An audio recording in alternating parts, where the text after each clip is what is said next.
I am Councilor Layton Smith from the Myersville Division, Southeast Cde Smith.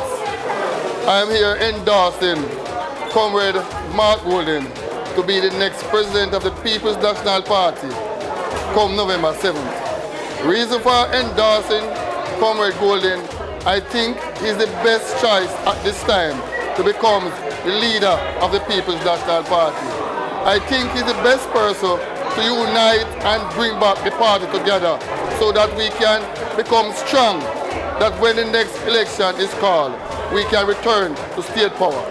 So I'm saying to my comrades of Myersville Division and Southeast Elizabeth, come November 7th, go with Golden.